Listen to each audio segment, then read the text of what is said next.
me, I feel like it's time for us to like go away from here, you know what I mean? I've been thinking about it for a long time. T, let's go to Africa. Shit, nigga, please, be for real. Yo, I've never been more serious in my life. I mean, we've been to the islands, we've been everywhere.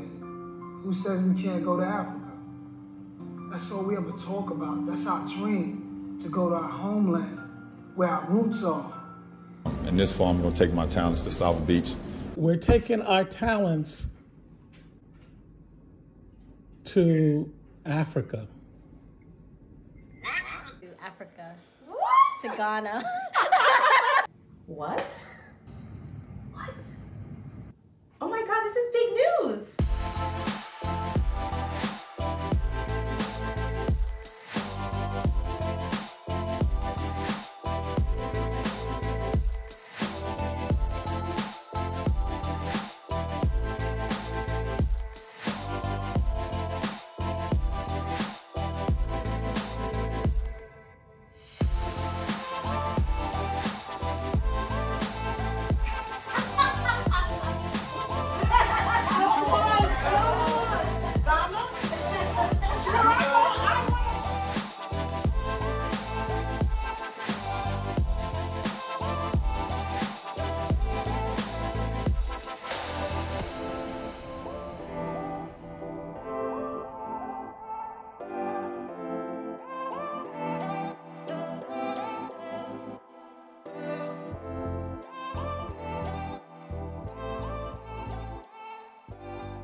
Open your eyes. When I opened my eyes, I couldn't believe it. Africa, for real. I felt like I never really seen clouds before. I felt like the sky was a different color blue, the trees a different color green, and the people too. The people were beautiful. It felt right. It was harmony, like I wasn't far from home. It's like a whole new beginning. Good day, and thank you for joining us. I'm Dale. And I'm Dacia. Welcome back to our channel, Off the Wheel. So, yeah, welcome back. Off the Wheel is our movement where we, as a community of Black Americans, have decided to jump off of the wheel that is America and land in our chosen African countries. For us, it was Ghana. To remind you, we started with the simple question on this journey: would life be better in Africa? And for us, the answer has been a resounding yes. Life has been heads and shoulders better for us in Ghana than in America. What might the answer be for you? And we hope that by subscribing and following along on our journey that you ask yourselves the question as well. So hit the subscribe button, hit the notification bell, and give this video a thumbs up, please.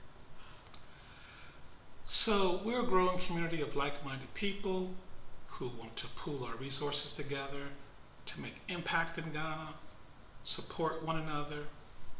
So please consider joining our membership at offthewheel.info.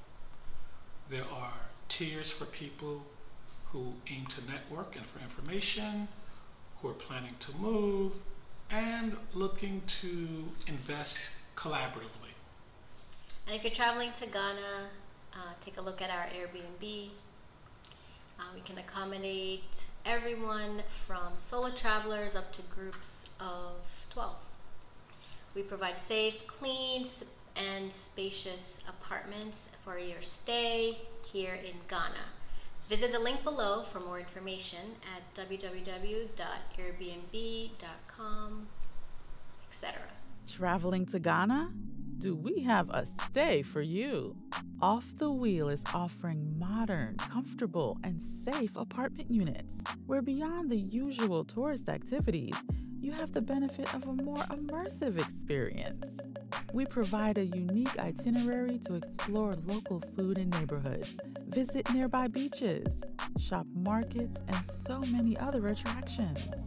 Whether you're traveling solo or in a group, we can service from 1 to 16 travelers. Enjoy on-premise activities like a gym, tennis, pool, and more. Hosted by 2 former Brooklynites recently relocated, who'll be your on-premise attendants to support and guide you. We can't wait to show you what life could be like off the wheel. Looking forward to hosting you. See you in Ghana.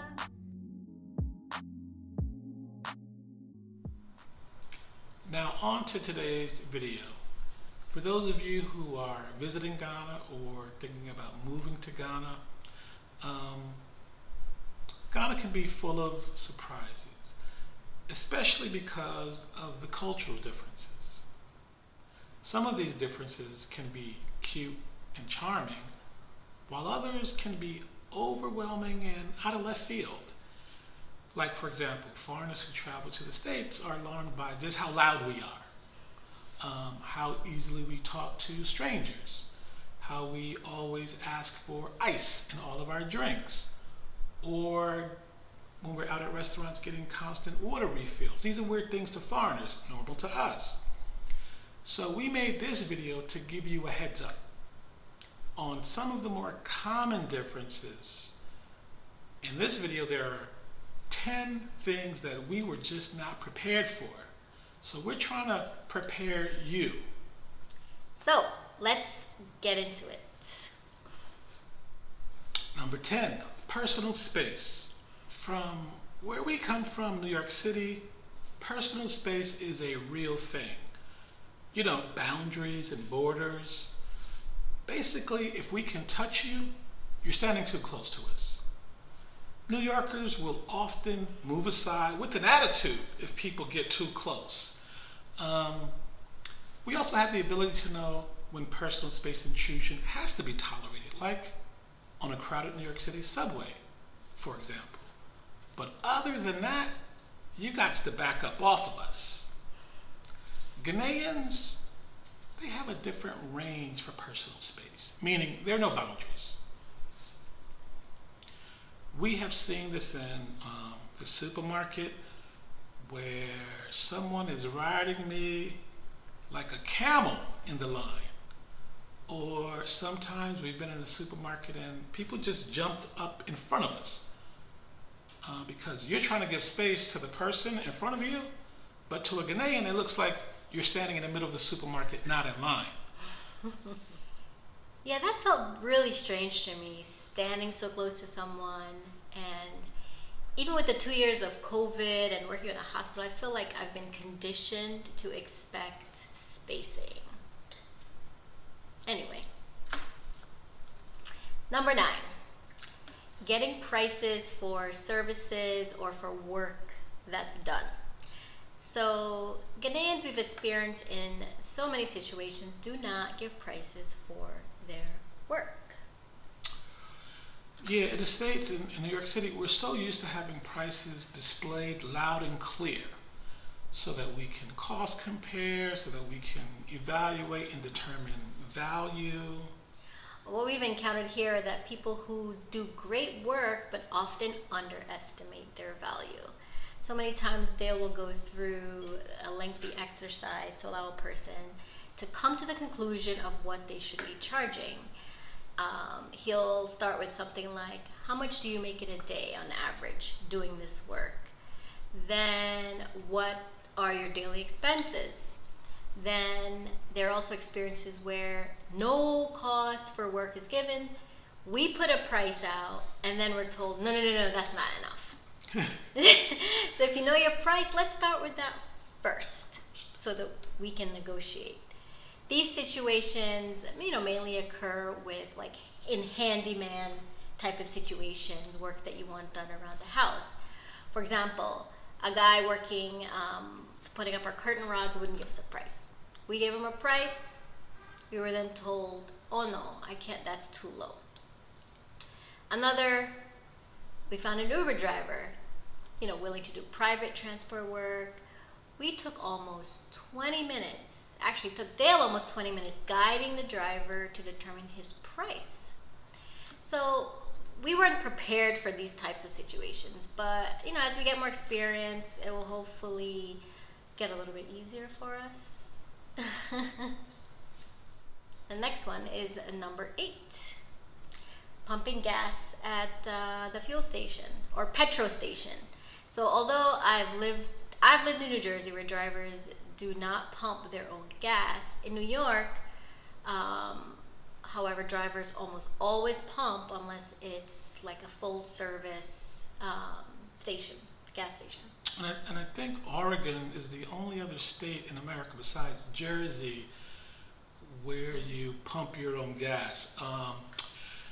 When we were first dating, I would drive from Brooklyn to see you in New Jersey, and it was always a special treat for me to have a gas attendant pump my gas. In Ghana, an attendant always pumps your gas. For me, it's nice not having to get out and pump. This is something I wasn't prepared for, but it was a nice surprise for me. Also, it's kind of weird that they always announce when they're starting to pump your gas. They make eye contact, they say, "I'm starting now," you give the okay, and then they start pumping. Okay, next, number 7, tipping. In the States, tipping is almost mandatory. It's supposed to be voluntary, depending on service. 10% is the standard baseline that we start from for basic service, and it usually increases as your satisfaction with above and beyond service increases. Some establishments are doing way too much, and they include the tip in the bill. But here in Ghana, tipping is not expected. Now, we do understand for many American travelers, it's hard not to tip. After all, you're here for just a week. You understand the strength of your dollar. You understand that workers may be underpaid, even more so here in Ghana. So you want to tip.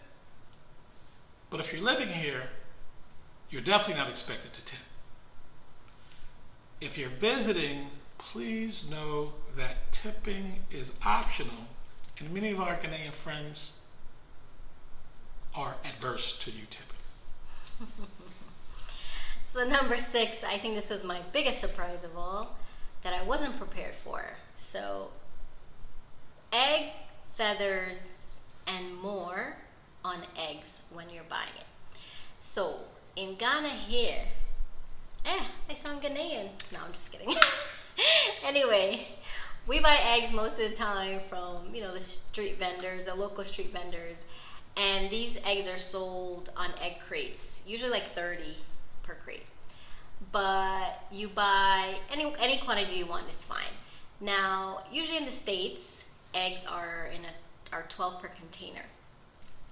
We bought eggs here for the first time, took it home, and when I proceeded to put in the refrigerator, I realized the eggs had feathers and other remnants that shall remain nameless on them. This was something new to us because I never have felt the need to wash an egg before using. What I've learned since is that the eggs can be stored for several weeks outside of the refrigerator once they are not washed. And this is done in so many parts of the world. Once they have been, once washed, they have to be refrigerated, because what washing does, it kind of removes like a natural antibacterial coating. And for me now, probably forever, old habits are gonna die hard. So I wash and refrigerate my eggs. So my advice is just be prepared to examine and wash your eggs when you come here. So when you're in the supermarket, eggs are stored outside of the refrigerator. So look in the aisles for those eggs. And that takes us to number 5, locks. In our apartment, everything has a lock, it seems. This was completely out of left field for us. We have a key lock on almost all of the doors in our home, and most homes of people we visited. Here is the bedroom door lock. This is mom's bedroom door lock. This is our bedroom converted into an office door lock. And here is our guest room door lock. Don't forget the kitchen door lock. It began to make sense to us. Locking doors can serve a purpose if, for example, you need someone to check on things and around your home while you're away. I guess it's a way that this protects them and us, the homeowner, locking up things when you need to. But if that wasn't enough for you, bam! Here is the lock to our refrigerator. You thought we were kidding, huh? Okay. What's next? So number 4 is WhatsApp for everything. WhatsApp is the primary source of communication from services, official and unofficial. The interactions that we're used to the most always occurred via email, where WhatsApp used to be for like communication with family in other countries or for group chats. Here in the day-to-day, email isn't primary. I mean, I've communicated with my dentist via the WhatsApp to make an appointment and relay my issues. Also with the pharmacy, the optometrist regarding my contacts. And I think we did it a few times with immigration when we were engaging the residency paperwork. So I wanted some seafood delivered, so I got the price list, held a conversation with the vendor all through WhatsApp. But I must say, responses have been really timely when I use WhatsApp. And, WhatsApp is really easy to use. So it took some getting used to. So for me now, I ask people I want to interact with, do you have WhatsApp? If they don't have WhatsApp, maybe I'll talk to you, maybe I won't. I almost forgot one of the most important things we've had to do via WhatsApp was handling our shipping container transaction, where, we were familiar with the first part of our shipping container transaction on the American side. On the Ghana side, it was a little vague. It became very weird talking to someone responsible for our life's possessions here in Ghana, only on WhatsApp, talking about a big payment to clear customs duty for our possessions here on the Ghana side, only through WhatsApp. And so it was so strange that for a second we thought that maybe we were being scammed. And we talked about it in our shipping container video, but we were so unsettled that we bum rushed the headquarters unannounced just to see if this was a legit operation, if it was a scam. Because something this important, we were thinking that there would be phone calls, video chats, emails, not happening. So that was probably the biggest thing. Right, that's true. Through WhatsApp. That's true. So why do you think WhatsApp for everything? The reason for this is how we're charged for internet and mobile charges. In the States, your mobile plan has unlimited voice calling, not here. Unlimited texting, not here. But here in Ghana, we use WhatsApp because it's free to use, and using it only consumes a small amount of your phone data. Which leads me into the next surprise, number 3, internet charges. In the States, we used to have Verizon internet, and you would pay for the speed of your service. Here in Ghana, you don't pay for speed. You get the speed they give you. But you do pay for data consumed. Let me say that again. You pay for the amount of data you consume.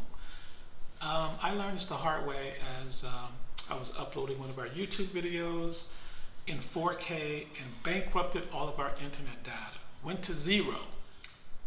This puts a whole new spin on streaming movies, streaming video games, streaming music apps like Tidal. Me and Dacia are usually watching movies or television at the same time, so the cost is bearable. But if you had, say, 3 kids, then it could be a problem. Most people visiting and staying in hotels are protected from this reality, but we tell our Airbnb guests about the cap we have on data, or we risk being bankrupted on internet charges. So here we are at number 2, the $100 bill snob.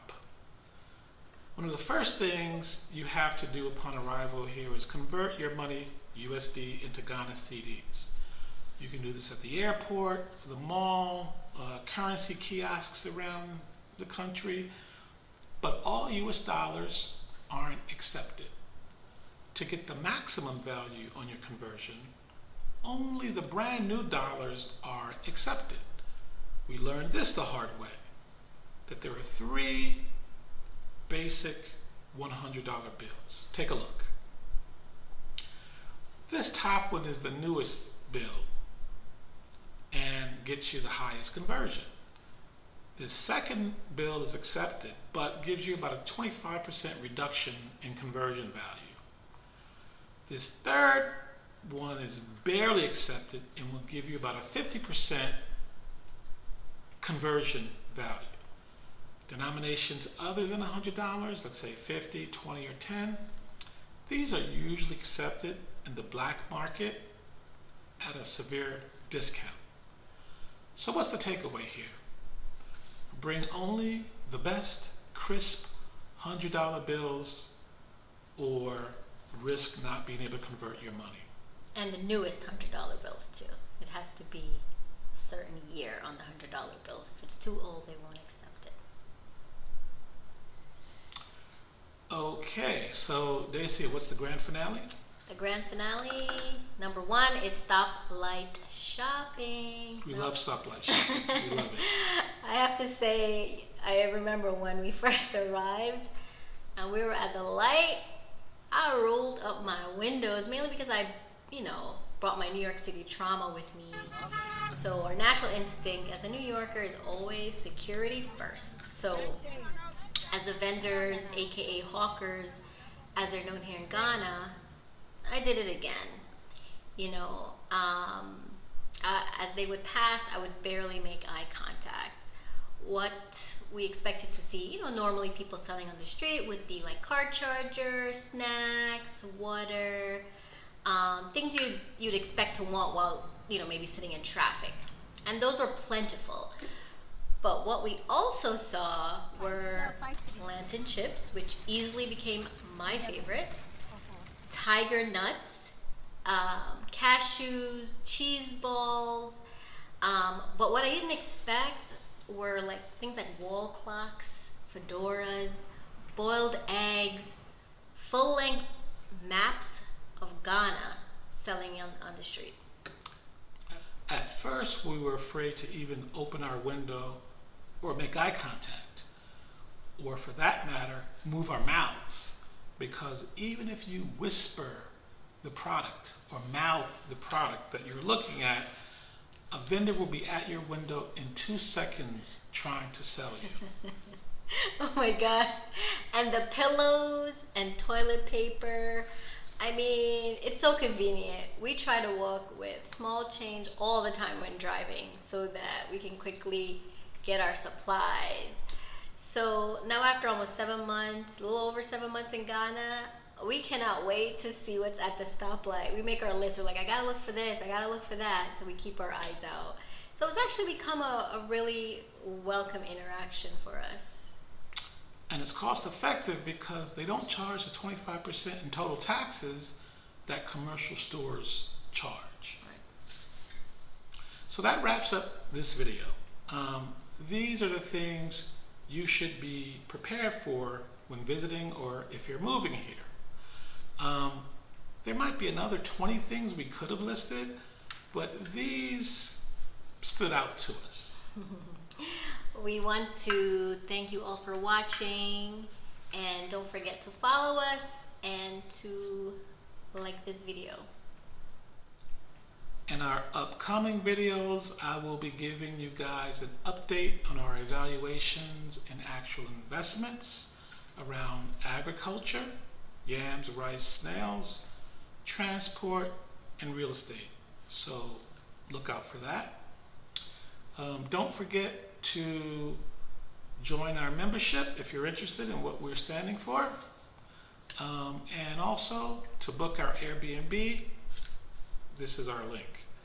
And like I always say, if you're in Ghana, please stop by for a beer or a brofoot, our favorite Ghana feature, but we gave it a nickname, we call it a brofo. So stop by for a beer and a brofo, sit with us on our balcony, let's talk life, let's talk business, but you got to be gone by 6 p.m.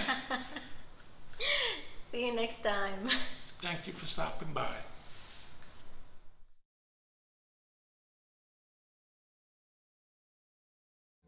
You're grooving, Africa. You're grooving, Africa. The music, Africa. You're moving, Africa. You wear clothes, Africa. You wear clothes, Africa. You're dancing, Africa. You're dancing, Africa. You're prancing, Africa. You're prancing, Africa. Romancing, Africa. You're going, Africa. You're going, Africa. You're going, Africa. Yeah.